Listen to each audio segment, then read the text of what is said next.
Hello, welcome everybody to the COA podcast.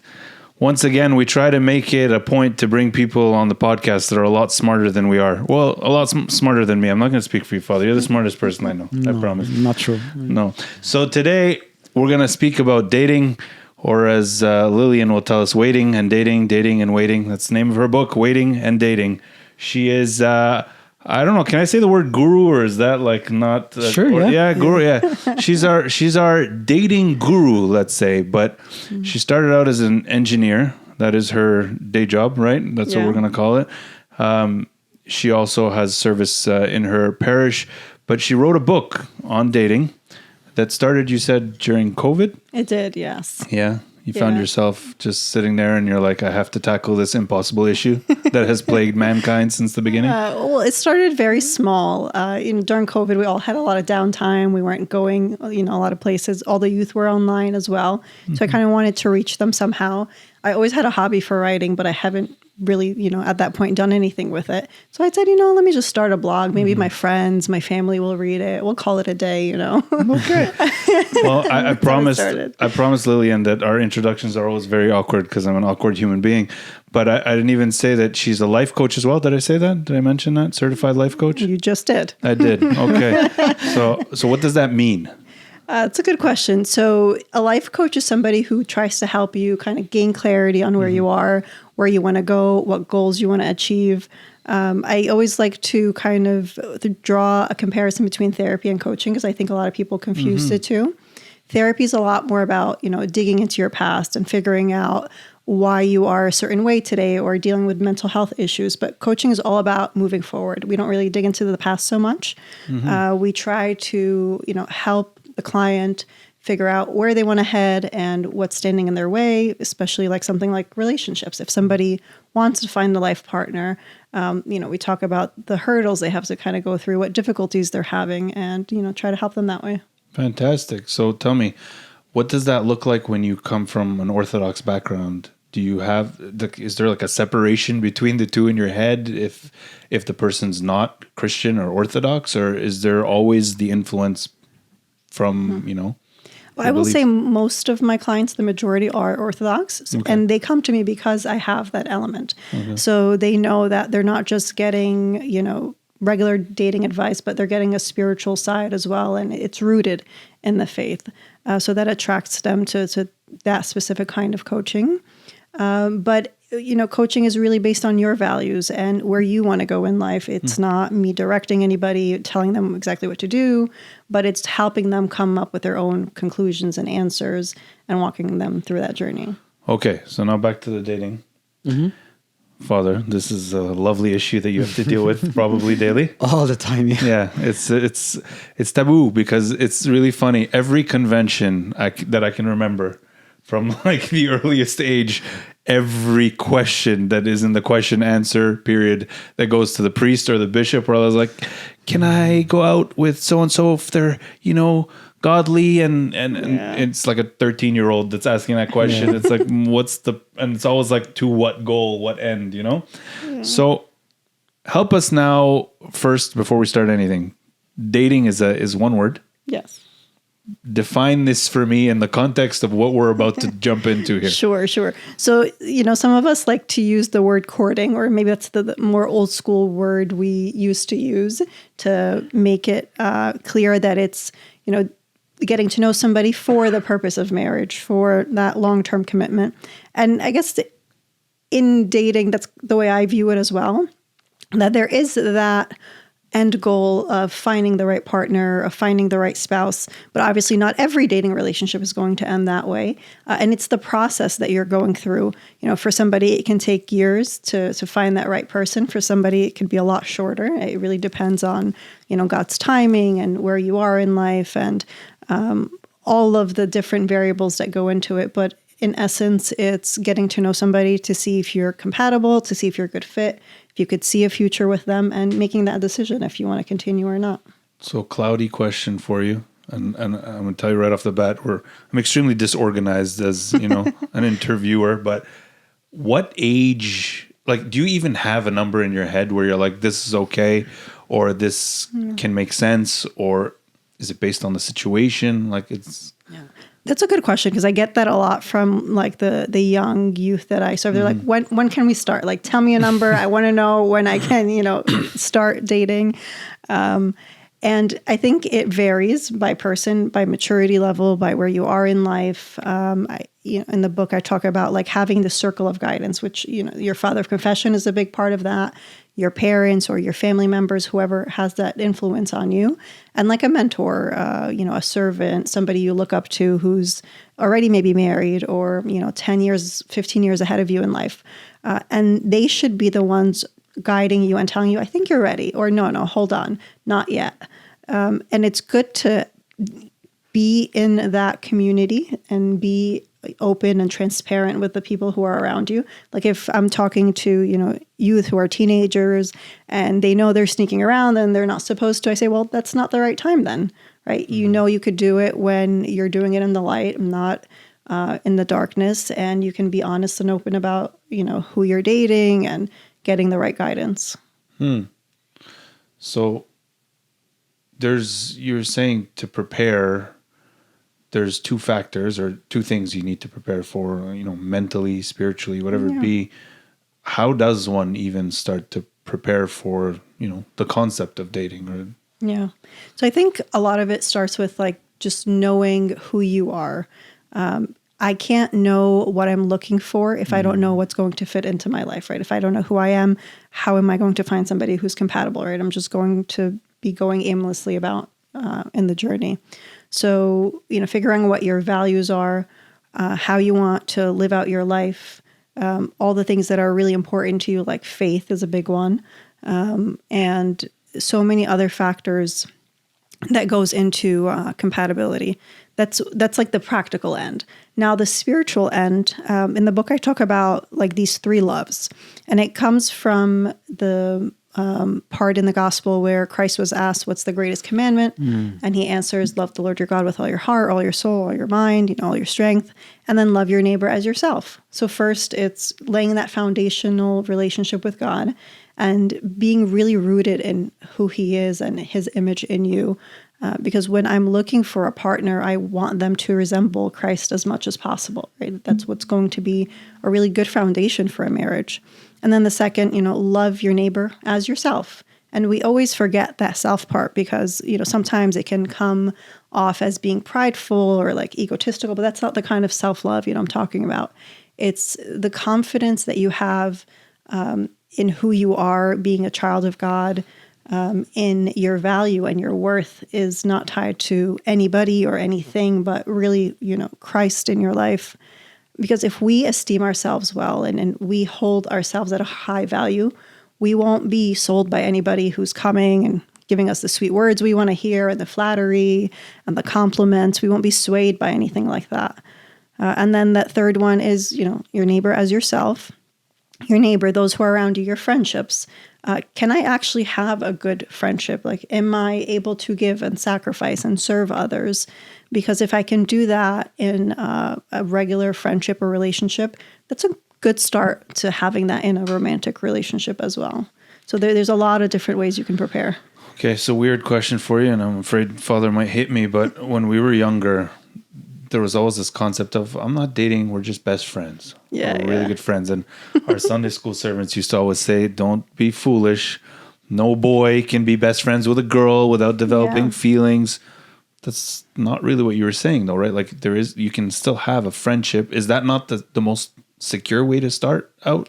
Friendships are good, but like, what are the boundaries that you have around the friendship? Am I talking with you constantly? Am I, texting? Are we going out one-on-one? Because now it's starting to resemble like a romantic relationship, but we're disguising it as a friendship. So we really have to be honest with ourselves there. I think there should be boundaries of, this should be the limit. It shouldn't be too much. Because the more we share ourselves with somebody, the more that we open up to somebody, you're also building like emotional intimacy, right? It's not just like the physical intimacy we have to worry about, but also being wise and mature about how we build that in a friendship versus a romantic relationship. It's going to look different. Do you find there's a huge difference between the way boys and girls, men and women view this friendship part? Like, I feel like females, they can do it. They can be really good friends with a boy and have boundaries, and because it's very strong, the emotional component in a relationship. But for the boys, especially, young men, it's a more difficult thing. Do you see that as being true? Or? Yeah, again, it depends on the age, the maturity level. And I think that's where like a father of confession would, speak into that, knowing if, the guy can handle that kind of relationship, or if even the girl can handle that sort of connection as well.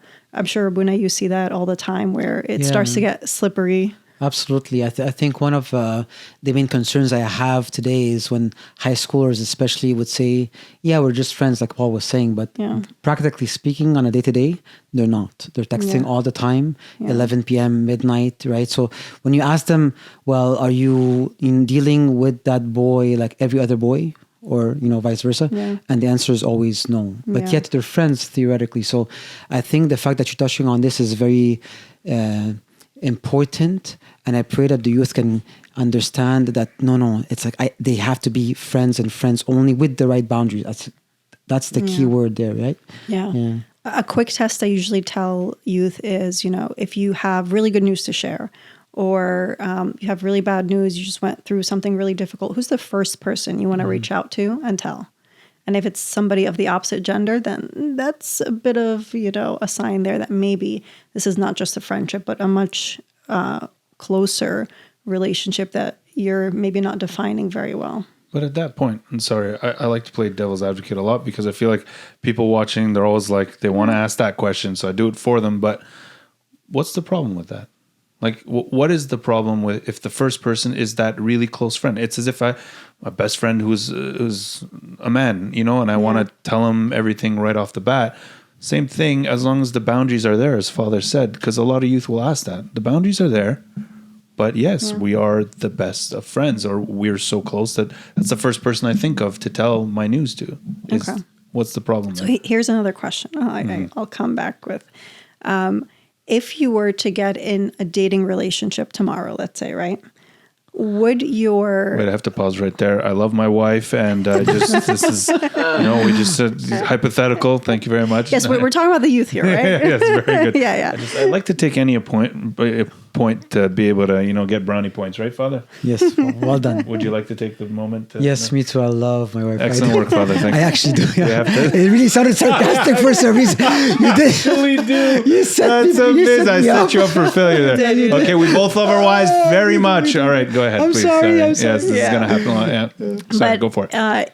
If you, started dating somebody else, would that friendship change? It would, yes. It would. So then you know that maybe you don't have the right boundaries, because it technically should stay the same if it's just a normal friendship. But I will ask you something then. If I had a best friend who was a man, and that person started to call another one of my friends more often, or let them know their news or secrets before they told me, and this is what the youth would say, I would also be bothered, right? Okay. So I get what you're saying, because I would be bothered if there's a close relationship with a female, and then they start dating someone. Yes, I hypothetically, like if I'm going back to when I was like a teenager, I guess you're right. But at that point in time, is that really that problematic? I mean, I think so.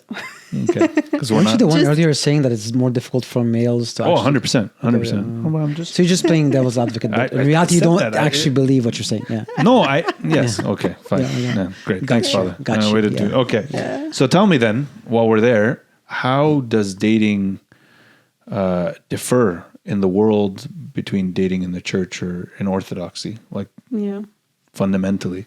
I think there's different values if you are coming into a dating relationship where you're trying to keep Christ in the center, because that's what we believe marriage is ultimately, right? It's a union between man and woman and Christ as well. It's not just the two of us. He is the one that makes us one.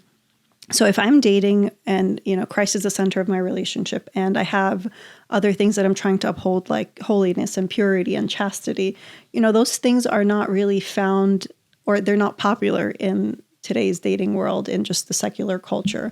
I think there's a big emphasis on sexual compatibility or physical intimacy, where you can get really clouded by that sort of thing and making the right decisions and really seeing the person for who they are. Even there's a lot of science behind this. Like, when two people are very intimate physically, there's a lot of oxytocin that's released in the brain. It's what we call like the love hormone, right? And it shows up in different things too, like hugging, kissing, even like a mother nursing her child. It's just that human connection. And when a couple experiences that, in sex, it builds a bond, whether it's a healthy relationship or an unhealthy relationship. But that's the way God intended it to be, to bond, have you bond as husband and wife, to make you literally one flesh.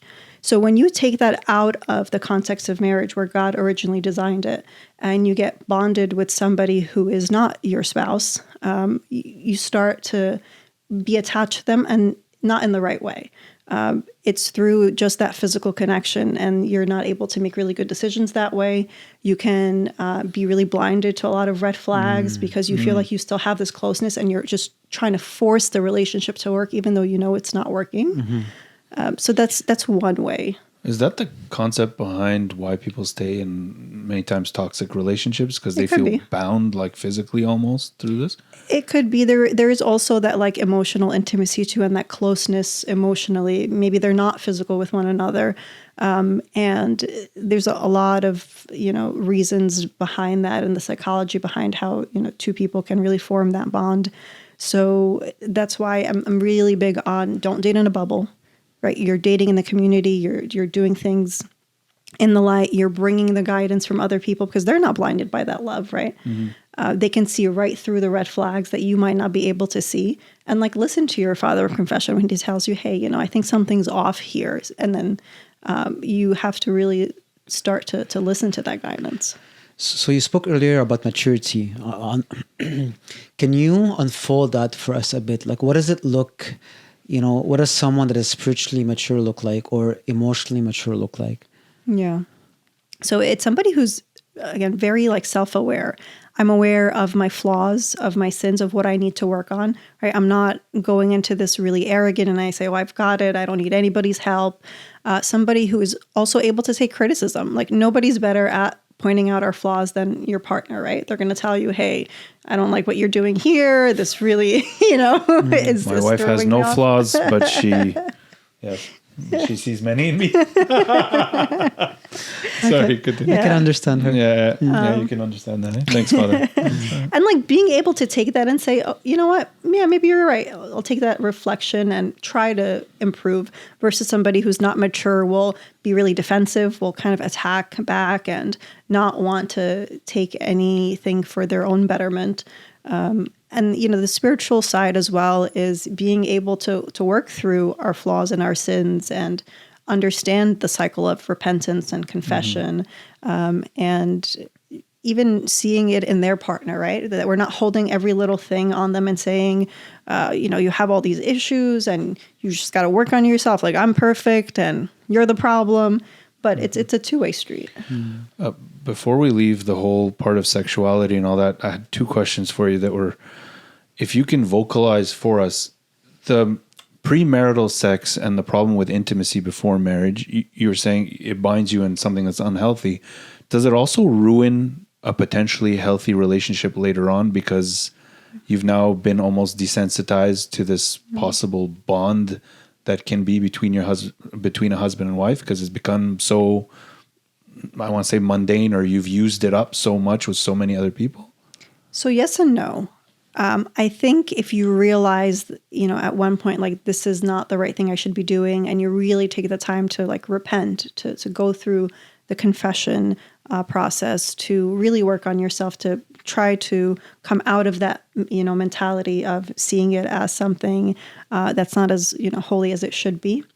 And if you do that work, then I think you won't have that struggle, or maybe not as much when you are married, when you do find that right partner and now you're viewing it in the right way and using it in the right context. Now, for somebody who doesn't do that work, who continues to view it that way, like, it is what it is. It's part of a relationship. They're very nonchalant about, like, it's no big deal. that might have an effect, later on in how they view it in marriage. But it really depends. Each case by case is different. And, if somebody is watching this or hearing this, and they've gone through that, because we all have our own past and we all have, the mistakes that we've made. I don't want them to feel like they're disqualified from having a good and healthy relationship in marriage, whether that's, the physical intimacy or the emotional intimacy. I think there is always a way to come back. And our God is a God who makes all things new. Right? Mm-hmm. He allows the U-turns. And that's why we have repentance in the Orthodox Church and the sacrament of confession. Mm. But Father, because I also don't want to minimize it. There's always scars left over from previous mistakes, correct? God is forgiving and he allows us to continue. But that concept of scarring, can you speak to that a little bit for people to understand? I can, but I think Lilyan too has much to say on this, right? So, well, both of you just go ahead. I mean, no, there's a way more work you have to go through when you've gone through that experience, and you could avoid that completely. That pain that you have to go through, the shame, the guilt that you carry around from that. People have a lot of regrets over things that they've done in the past. And it does come with consequences too. Like, you can meet somebody who's wonderful, who you think is a really great match, but they held themselves to a high standard. And when they find that out about you, they're like, you know what? I really wanted somebody at this standard. Mm-hmm. At the same time, I've seen it, go both ways, where somebody is also very graceful and forgiving and, says, I understand that you've repented and you've confessed and, God is not holding this against you. And then who am I to hold it as well? And, they've gone through that. But it's a very difficult conversation to have with somebody that you love, that you want to marry. And you're like, this is part of my past. How do you feel about this? It's there are consequences. Yeah, and it's not only for the other person, right? So I actually wouldn't use the word scars. I think they're more like wounds. I think, and some of them are really deep, right? So this whole process of regaining your purity is definitely there. And our God is a God of purity. If Saint Moses the Strong, if Saint Mary of Egypt can come back to that level of purity and sainthood, it's definitely possible, but the road is so difficult, right? And we look at these saints and we wonder and we tell them, worthy you are, but why are they worthy? Because, they've struggled so much. So you do not want to put yourself in a position where you have to struggle that much. Obeying the commandment from the get-go, is so meaningful. Sometimes I tell my daughters, purity is such a gift from God. The purity of children. Don't take it for granted. When that's removed from you, you see the world in a very different light, and there's so much work that has to come, and follow for the rest of your life sometimes. And the addictions and all of these things. So following what you're saying, I absolutely agree. Anybody that has fallen into that kind of sin, please, there's a lot of hope, and God is strong, right? So we're not working with our own muscles, so to speak, especially if we're being prayerful, we're partaking of the mysteries. God will come and purify us in his own way, and there's definitely hope, but don't go there. It's better not to go there because the consequences are real. Yeah. Okay. Moving on to a wonderful burden and a wonderful gift that we all have, especially in our culture, but family expectations and the burdens that families place. That's probably not so much an issue that teenagers go through or, young youth, but later on when it's like time for marriage and the parents are like, you must be married kind of thing. Can you speak a little bit to family expectations and how to muddle through that and what's really important when you come out of this whole process? Yeah. So, I want to start by saying that your family means well, right? They love us. They want the best for us. I love my mother and my father. Brownie points all around. Right. It's coming from a good place. I know sometimes we hear that. A lot of brownies. Sorry. We hear that and we're like, oh man, so much pressure. But it's coming from good intentions for sure. And in our parents' eyes, they see marriage as like success, right? And I want to kind of peel back the layers on that and kind of throw a curveball here. And I talk a lot about this, like in the first chapter of the book, kind of discerning if marriage is actually for you. it's not for everybody, right? Just statistically speaking, not everybody gets married. Some choose a life of celibacy, whether that's in the world or in, a convent or a monastery, or maybe they have a different calling. Or some, have tried to date and they want to get married, but don't find that right partner and remain single.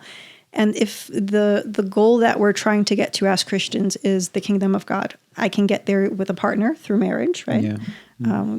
God was the one who initially said, it's not good for man to be alone. Let me create a helper comparable to him. And you can also get there through singleness. There's a lot of prophets and, St. Paul and Christ himself was a single man. Mm-hmm. So there's not one way we can define success when it comes to like a marital relationship. Maybe culturally speaking, that doesn't translate always. Want grandkids. That's what they want. Exactly.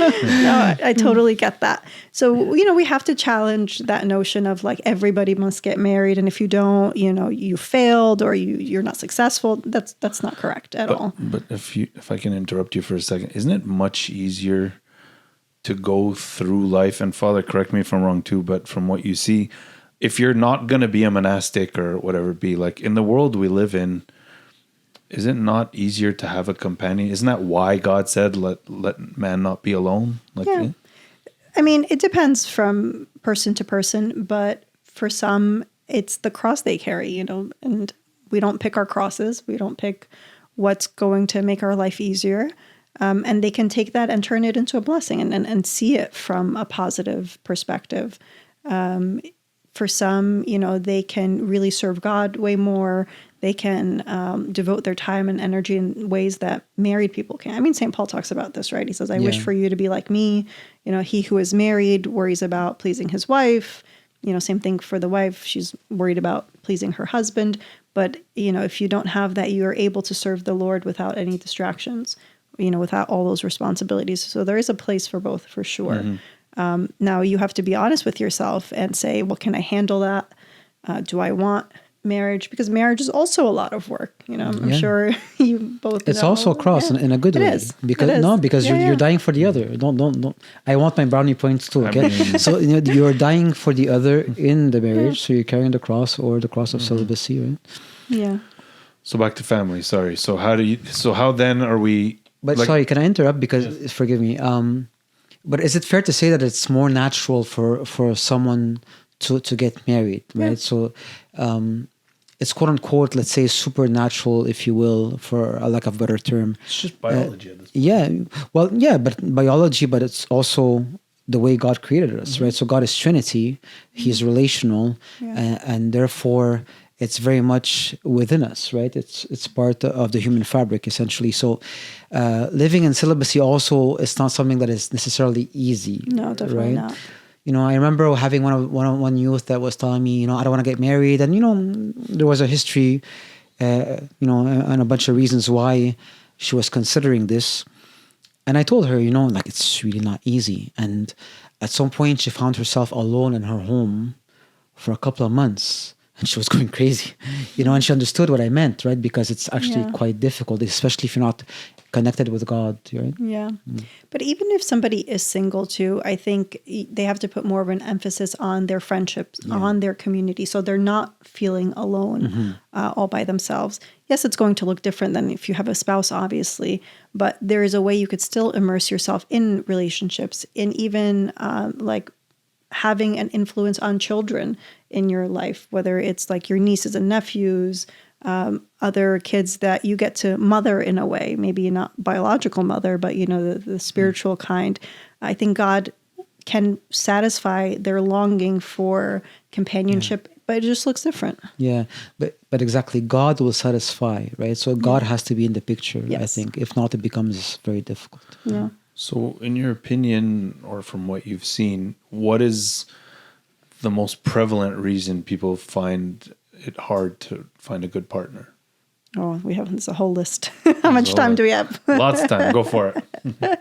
No, I think because, marriage is this beautiful thing. And whenever it's something good from God, the enemy is going to try to come and destroy that, right? And he's going to come and say, I'm going to whisper lies in your ears and make you believe all of these things that are not actually true.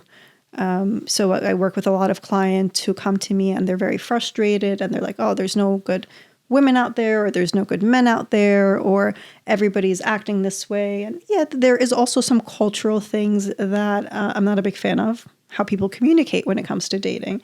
You know, the ghosting that's happening, the breadcrumbing, the situationships, all the words that we just came up with, right? They weren't Can in you the define those, dictionary. please? Yeah, you're gonna have to You have help to us define here. this. It's been a while. Yeah, We we're haven't- too old for Yeah, yeah. I don't know what just happened. Yeah, okay. All right, go for it. Start from the Okay. breadcrumbs or the ghosts or whatever Okay, just happened. Yeah. well, I think ghosting is maybe the more I- familiar that one. we know, yeah, yes. that we know. We got that one. I don't want to. Don't insult us either. Yes, yeah. No. But like, if you're mature enough to start a dating relationship, you should be mature enough to end it. Like, we shouldn't be ghosting people. It's not a pleasant way to end anything, especially if somebody has devoted so much time and energy and effort in going out with you and talking with you. You know, you owe it to them to bring that to a close. The breadcrumbing is kind of like leading somebody on, right? When you're dropping little pieces of bread and somebody's like following that trail, you're not really serious about them. You don't really have the intentions of pursuing them, but you're like, maybe I just want them to kind of stick around just in case they're like a backup plan, you know? So you're just slowly leading them on. And, you know, it's not fair to that person. They're developing feelings for you. You don't know how they're feeling on that end. So if you're not serious, if you're not going to be intentional about it, like, cut it out, right? It's not a good way, whether that's the guy or the girl. The situationship is kind of similar, where it's that vague line between, is this a friendship? Is this like a romantic relationship? We haven't really defined it. We're acting like we're romantic partners, but we're technically still friends. And it's just very confusing. You know, somebody will come to me and say, you know, we've been hanging out one-on-one a lot. I usually don't do that with, you know, the opposite gender. We talk a lot on the phone. I don't know if we're like dating or, well, you know, it's a situation. They don't know what it is. So you gotta, I get it now. Wow. you have to kind of define that. So, sorry, keep going. Are there more? Are there more of these? We'll just stick to that for now. So then it would seem to me the logical remedy is just proper communication. Yes. Yeah, that's one for sure. Right? Do you find one gender doing this more than the other? Not really. It can come from both ends. But I will say that I'm a little bit old school. I like, you know, the more traditional, like, I want the guy to lead. I want him to be the one to pursue, to be intentional, to vocalize, you know, what it is that he wants out of this, you know, relationship or friendship. And, you know, lead the conversation on that. But if the woman is also not clear on what's going on, she should speak up. She should ask. She should have that, you know, awkward conversation instead of just avoiding it and having her emotions go up and down depending on, you know, what's happening. So are people using these more as a tactic to kind of like make the other person want them more because it's almost like forbidden fruit kind of thing, and or is it kind of genuine unsure, so that's how they act? Like, what's the game plan here? I have a few theories. One is that they're just afraid of rejection. They're afraid of putting themselves out there, of so you're like formally kind of asking somebody out. And so they're just, you know, beating around the bush. They're going around and trying to see if they like them without formally asking, because, you know, rejection hurts. I think it hurts anybody. But you have to be willing to take that risk if you want it to work out, if you think it's worth it. And I think finding the right partner is worth taking that risk. The other theory I have, I think it's this idea of, oh, I just want to see what's out there. Or maybe there's somebody better. Maybe the next person will have more of what I'm looking for. But I'm just going to keep this person in my back pocket kind of thing. And this idea of like being a maximizer. So it's another term that was used in a book called The Paradox of Choice. And all the data and the research that the author did showed that if you have this kind of mentality, if you're like a maximizing person and you want the best of the best, you want to keep just looking for what's better, you're actually more likely to regret your decision. You're less satisfied with it because you just think that, well, I have to keep going. I have to see what else is out there. And you're never going to be satisfied. So it's better to be what they call a satisfizer rather than a maximizer. Somebody who is content with what they see right? If you know what you're looking for and you find somebody that shares the same values, that has all the qualities you're looking for, like just stop looking. It's right there. And you make it work. Yeah. You have to put in that work to, So I think before we started the podcast, you were explaining something about swipe culture or something. Or Yeah. So I'm assuming that's what it is you're constantly swiping to see if the next one is better, and it's like a shopping cart kind of thing. Yeah, unfortunately. I mean, dating apps were created to help people connect, right? And I think if you use it the right way, it could be a really great tool. But if you're on it like constantly swiping and nobody's good enough and all you're seeing is the flaws and you're just listing the reasons of why you want to say no and swipe left, then you're never going to be satisfied. You're just going to keep swiping, and it's not a good mentality to have. It's what they call like the paralysis analysis. Did I say that right?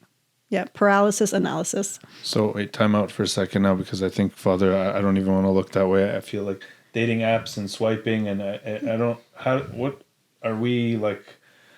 Are we okay now? Like, is this something that it's okay as a tool? Like, what's happening? Are you afraid of me? I'm not. I just want to know what's okay, what's not okay. Like, people want to know, right? If you use it properly, it's a good tool. But a tool for what? Essentially socially linking with other human beings to see if that's the starting point? Yeah, absolutely. So I'll visit a lot of smaller communities of Orthodox singles who don't have that many people in their area. Maybe there's 10 other youth that they know of, and they haven't matched with any of them, or they don't think they're compatible.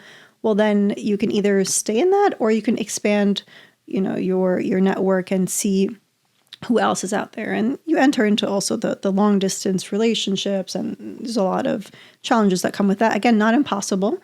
It really depends on where you are mentally and the intentions that you have with the social. Aren't there? Forgive me, but because this is like revolutionary to me. I'm very old school, as you could probably tell. But like, no, seriously, growing up, we were told like this is a no because of the pitfalls. You're basically putting a young male into a pot of just swiping and looking at different women and seeing which one is the one that piques their attention. And isn't there a danger there? That's why maturity is so important, right? So if I'm spiritually and psychologically mature and I'm at the age where I need to be looking for someone, it's fine. If done properly, I get, again, under the guidance of the Father of Confession within a community, absolutely. Yeah.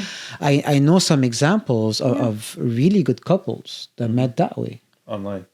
Yes. Yeah, There's Orthodox. Also, Look at you both revolutionaries. It's crazy. I mean, there are Coptic-based ones. There's Orthodox ones. There's Christian ones. So you don't have to go on the Tinder or Hinge or, all the popular ones that are known for other They're things. not Coptic Orthodox Church sanctioned, though, right? They're just no. But it's just a tool to meet people. That's it. Yeah. How you date is how you date. It would be no different than Facebook, essentially, just having new friends and different.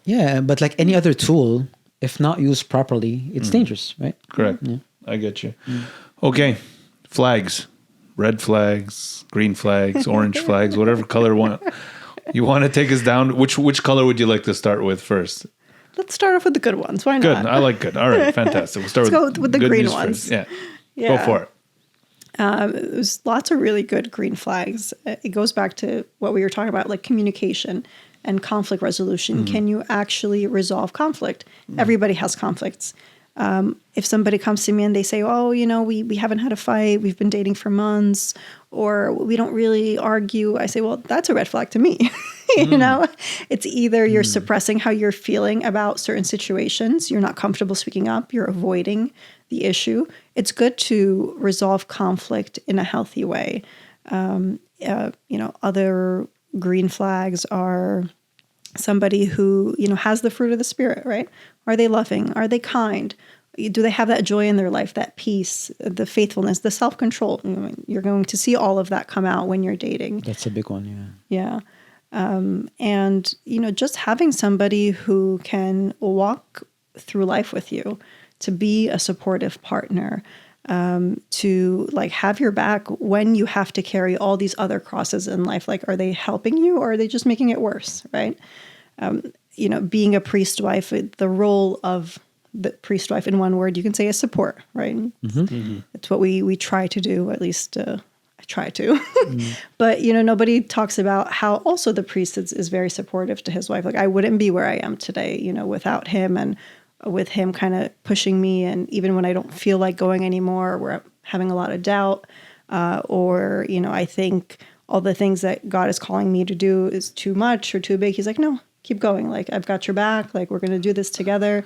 Like, that support is really underrated, I think. Sorry, I forgot that. That's a caveat. I may have forgotten that one. I was really trying to just focus on you as an author and all that here. But Lilyan is also a priest's wife who serves as a Coptic Orthodox priest. So that's where that comes from, just in case everyone's confused, because I'm such a good moderator.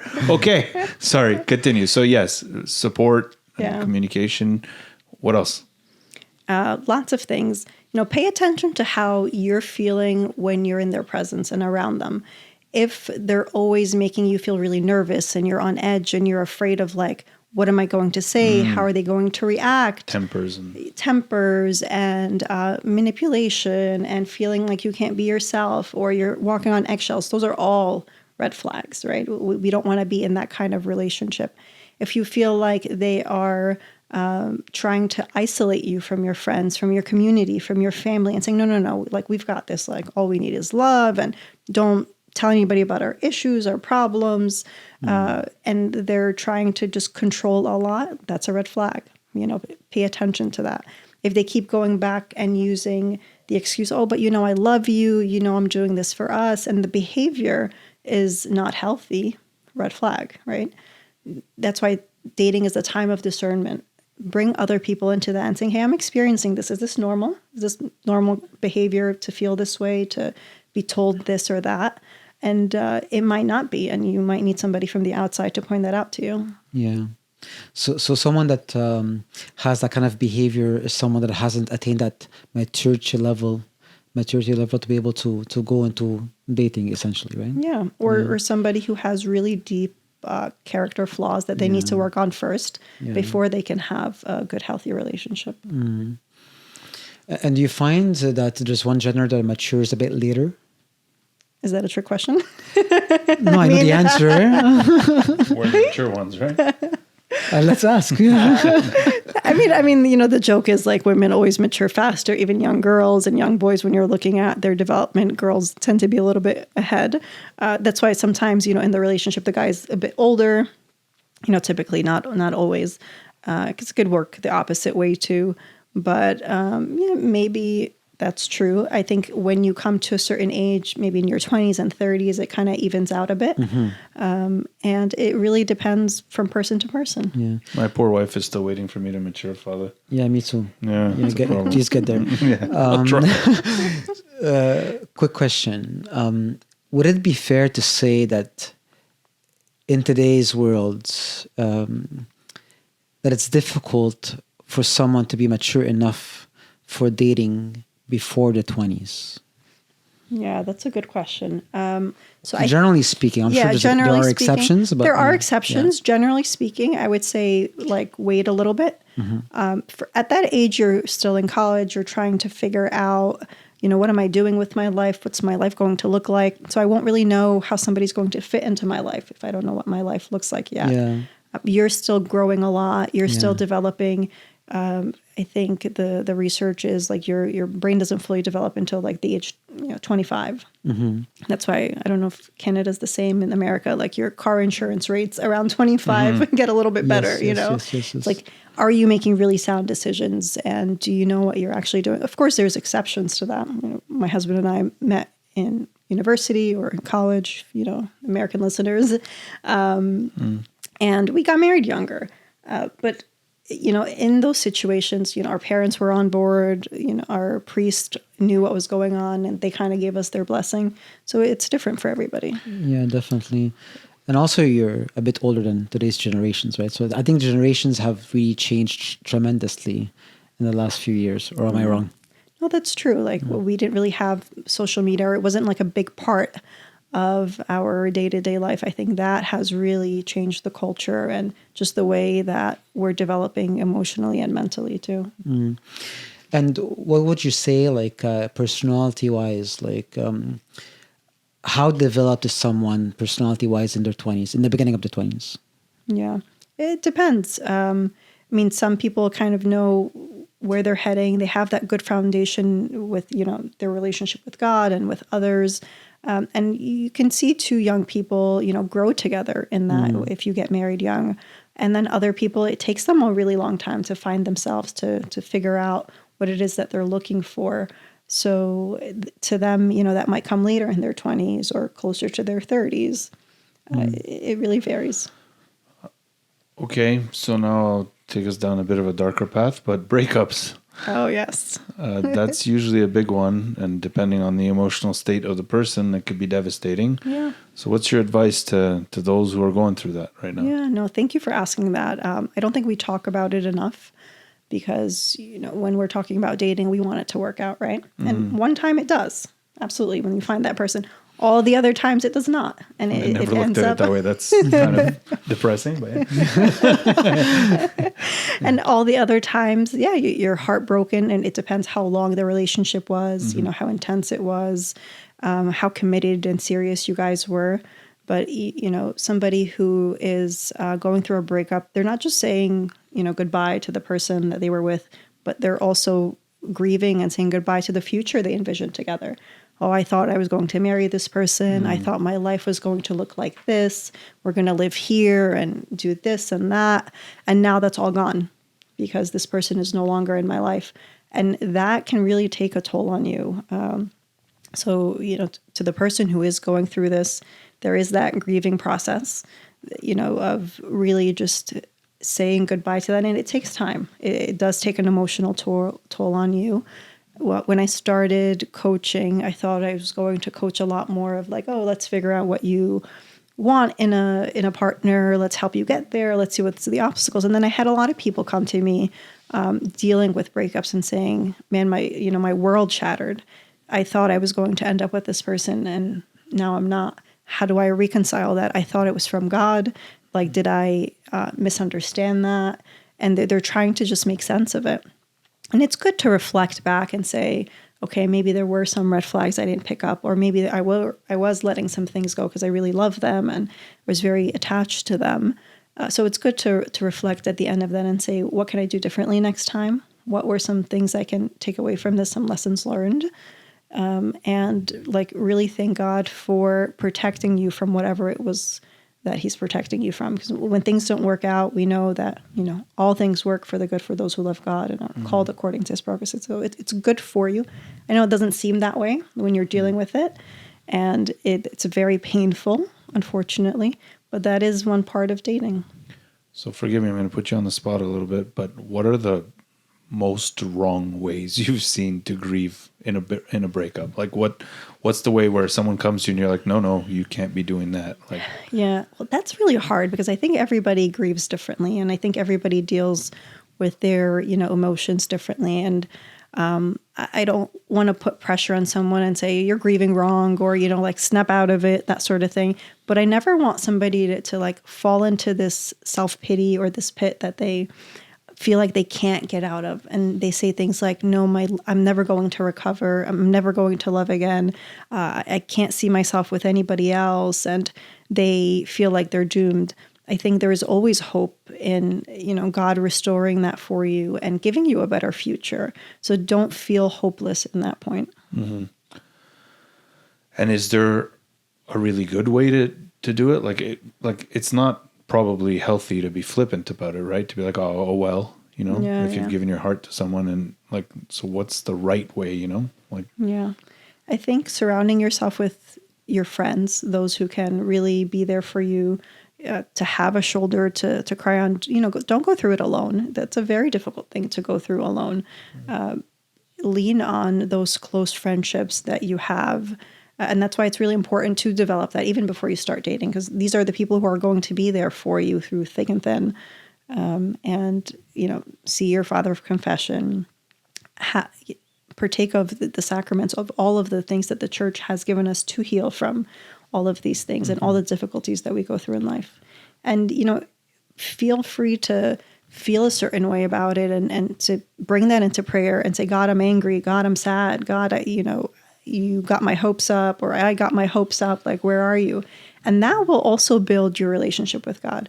don't feel like I can't come to God with my negative emotions or how I'm feeling truly. Like, let him take that and to help you transform that. So for a second, if you don't mind, again, I'll put you on the spot, but me and Father, like waiting and dating is not applicable to us anymore, but can you counsel us as servants to youth? What are the things that you've seen are the improper way to be counseling youth about dating from a servant perspective, from a church perspective? And what are the ones that we should be focusing on? Yeah, that's a really good question. So I would highly recommend to get the book. Waiting and dating. Actually, it's the It's on Amazon, by the way. First Orthodox book on dating, right? Yes, Am I right? Yeah, it is. All the other like Christian dating books are maybe from like a Protestant perspective. Or, Where can we get the book, just so that people know?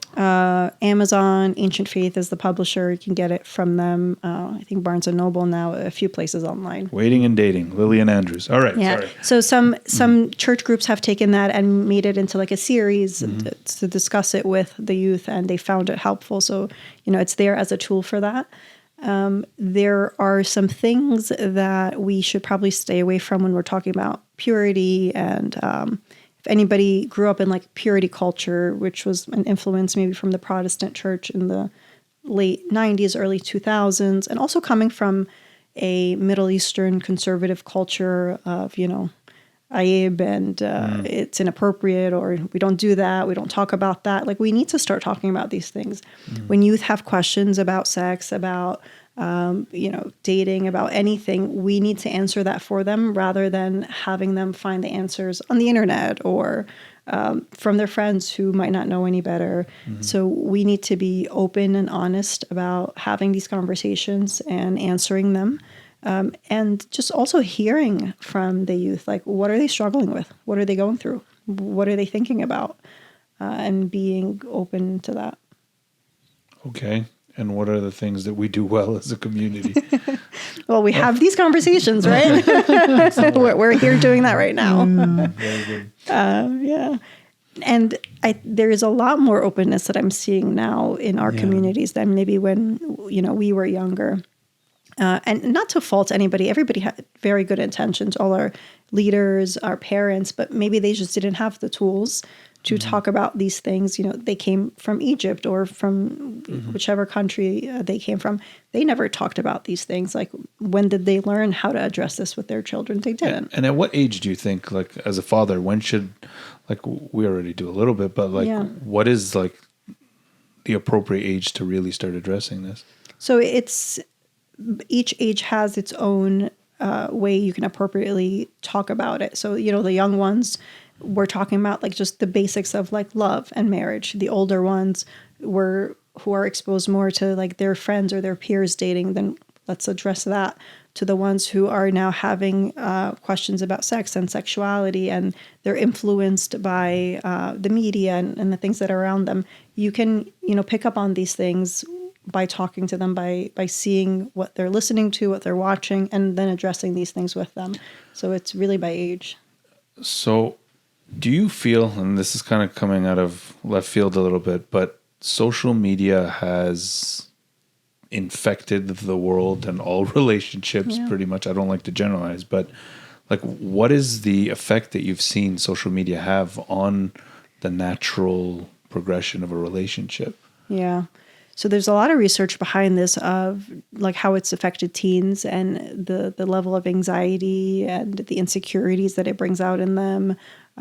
There's lots of books out there, like the Anxious Generation, and a lot of things we could read to like educate ourselves on. But from a relationship point, when we see all the posts about, I love my partner so much, the Valentine's Day post, the birthday post, and there's nothing wrong with that. If people want to post that, that's completely fine. But as the viewer and the user on the social media apps, like, how do I feel about that when I'm reading this? And is it making me feel more lonely? Is it making me, jealous, making me filled with envy and bitterness? If you're starting to feel these negative emotions, then maybe it's a sign to take a break from the apps, to fill your time with something else that might be more fruitful and helpful. So you really have to just ask yourself, internally, what am I feeling and how am I reacting to these things that I'm seeing on social media? Do you feel that oversharing is a plague on relationships? Telling everyone every detail of your life, from what you're eating on your date to what movie you're going to see, or that can't be healthy. Like, I feel like that's a problem in every facet of life. Yeah. But I feel like that's a lot of stress, on a relationship. No, absolutely, it is. And you have to be wise about how you're sharing and what you're sharing, and to be careful that you're not just doing it for the likes and the comments and the attention, but just be present in the relationship. Put the phone away, right?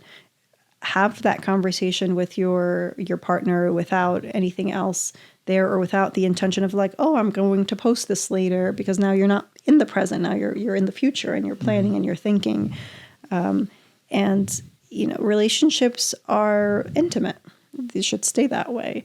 Not everything needs to be on social media, like you mentioned. So if that's the case, forgive me, this is like the old school. I'm really not that old, Dave. I'm like an old man at heart. But why aren't we counseling the youth to just not share?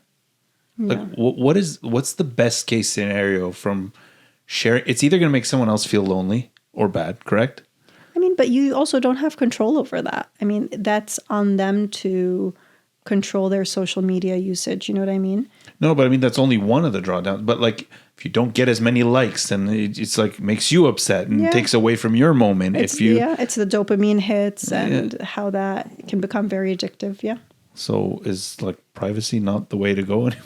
Or is that? Look, I'm all for it. If somebody can stay off of social media as long as they can, do it. I even know, many adults who refuse to go on all the social media apps, and good for them, and there's pros and cons to things. People feel left out. People feel like they don't know what's going on. And it has become a tool to just keep connected. But there are a lot of pitfalls in that. You guys should do a podcast episode on that. Yeah, we'll have you again. No. So when are you free? No. I think one thing we didn't touch on that I've been wanting to for a bit, it's my bad, I forgot, but what to look for in a partner. Okay. We kind of went through it a little bit here and there, but some of the youth who saw some of your podcasts or read your book, they're asking what if, it's obvious what to look for, right? The spirituality and the God, fearing, and what if it's hidden? What if they're just disguising it? Because a lot of people know what to do to appear, right? No, absolutely. And this is where it gets a little tricky, right? Because I could see somebody in the church who's a deacon, who, she's a servant. Oh, they volunteer, they do all this good stuff. And I then start assuming, they're a really godly person, they're good.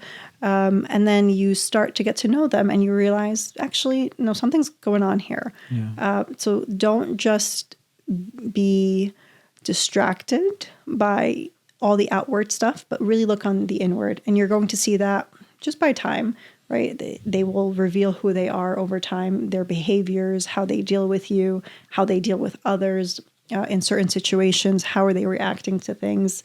So don't be, fooled by the words that they're telling you, but watch their actions more than anything.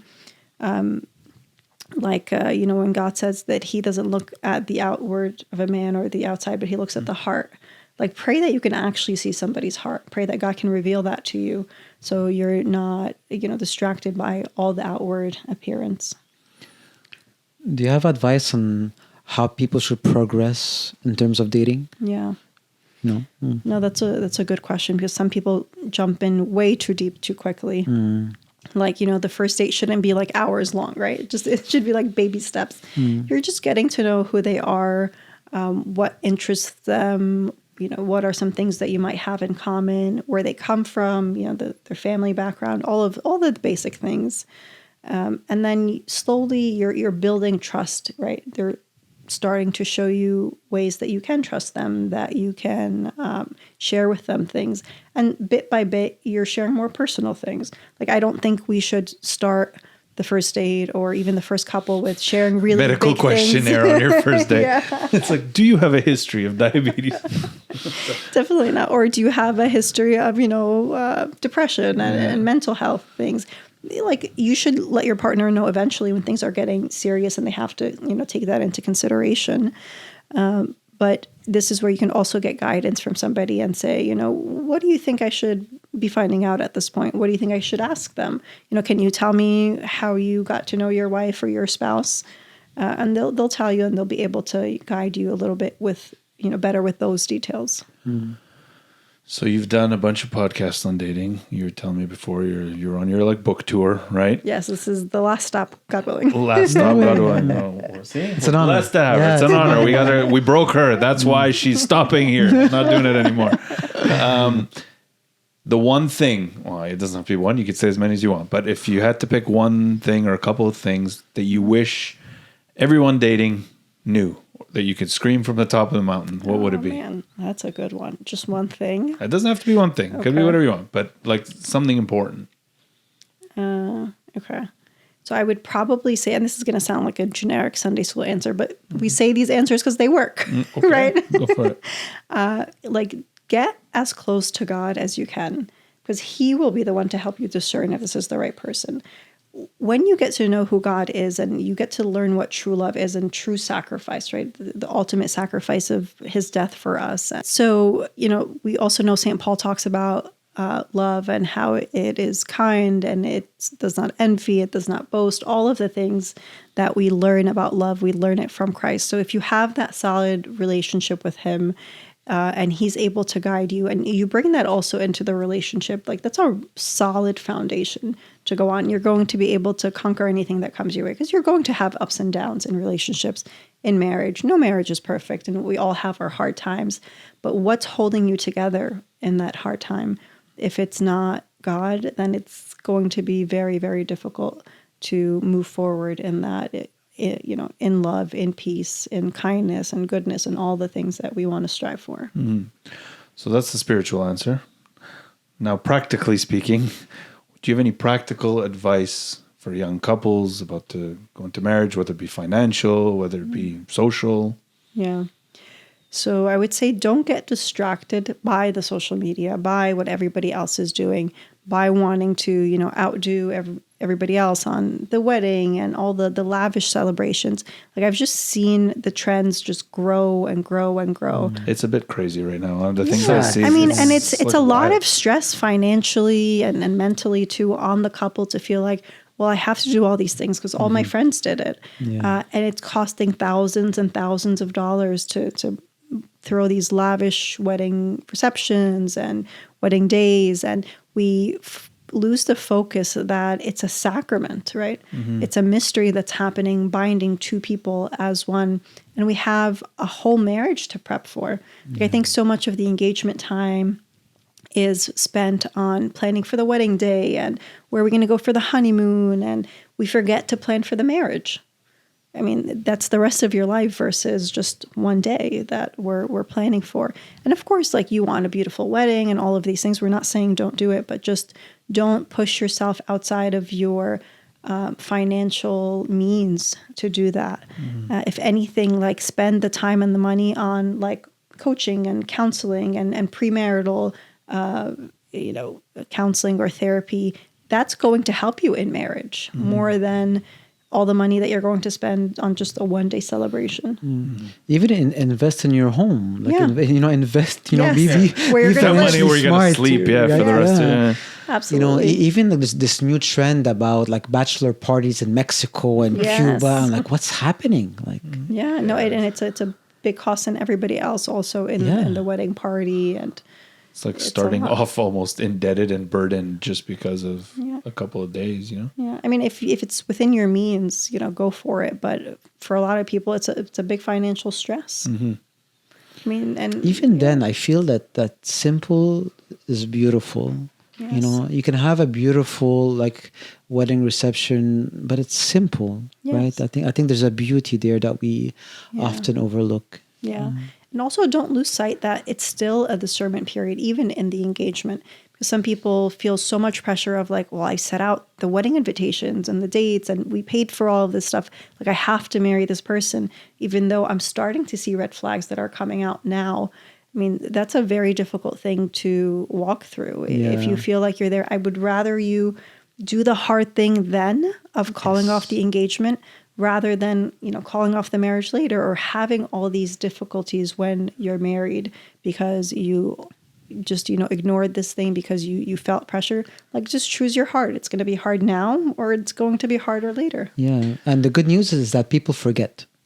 We have to remember that people actually forget. So if I'm afraid that I'll upset people or it's going to be a disaster, like it's going to be chaotic, people will move on. They will focus on something else in a couple of months, right? So people forget we can.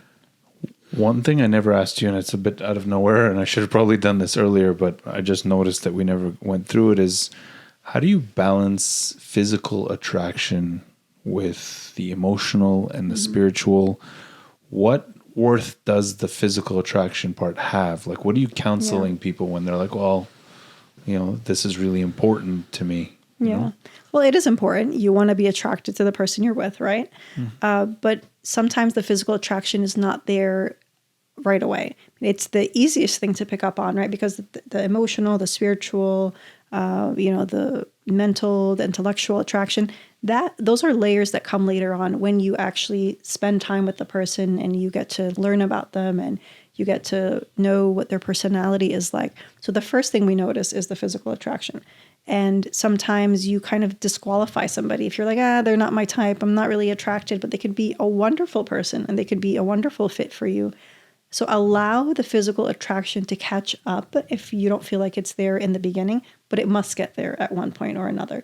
And don't drag it on for months either. Like, you can, once you know the person pretty well and you kind of get a sense of who they are, and the physical attraction is still not there, like, that's okay. You have to be physically attracted to the person that you marry. Another thing, like, I'm just going to throw that out there. Sometimes you have to question yourself of like, where am I getting my beauty standards from? Like, what is actually influencing how I'm attracted to somebody physically? Because we live in a world where everybody is filtered, whether that's on social media or the movies, or even pornography is a big influence here too. If somebody has that addiction or has struggled with that, like, pornography really rewires your brain to be attracted to only certain types of people that you're seeing on the screen, whether it's, you're a male or female struggling with this. And even just the way it works in like sexual arousal and what it is that brings you to be attracted to somebody. So if you notice that about yourself, that I'm being influenced by all these outside things that are not good for me, then you have to do the work of cutting that out of your life. Like, don't think that marriage is going to solve your porn problem.